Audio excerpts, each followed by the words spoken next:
Lahore high court نے واضح کیا ہے کہ بغیر اجازت دوسری شادی کرنے والے شوہر کو اپنی پہلی بیوی کو فوری طور پر مہر ادا کرنا ہوگی۔ یہ کیس مہناز سلیم کی درخواست پر سامنے آیا، جنہوں نے عدالت میں درخواست دی تھی کہ ان کے شوہر نے بغیر اجازت دوسری اور حتیٰ کہ تیسری اور چوتھی شادی کر لی، جبکہ انہوں نے گھر سے نکالے جانے کے بعد صرف عدت کے عرصے کے دوران خرچ وصول کیا تھا۔ لاہور ہائی کورٹ نے درخواست پر غور کرنے کے بعد ٹرائل کورٹ کے فیصلے میں ترمیم کی اور واضح کیا کہ شوہر اپنی پہلی بیوی کو حق مہر کی رقم فوری طور پر ادا کرے گا۔ عدالت کے فیصلے کے مطابق شوہر کو 10 لاکھ روپے مہر کے طور پر ادا کرنے ہوں گے، جبکہ طلاق موثر ہونے تک پہلی بیوی کو ماہانہ 15,000 روپے خرچ بھی فراہم کرنے ہوں گے۔ اس کے علاوہ عدالت نے یہ بھی کہا کہ بیوی کو جہیز کی قدر کے مطابق رقم ادا کی جائے گی۔ لاہور ہائی کورٹ نے اپنے فیصلے میں مزید وضاحت کی کہ زبانی طلاق کے قانونی لوازمات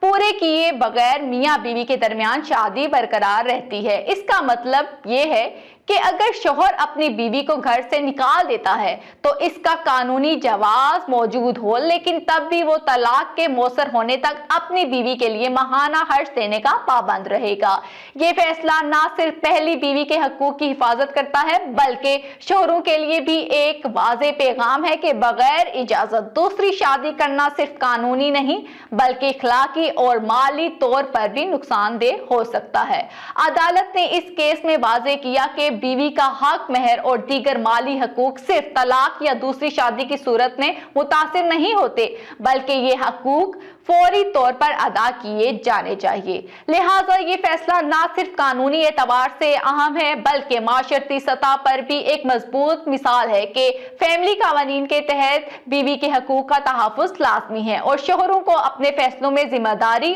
اور قانونی حدود کا خیال رکھنا ہوگا۔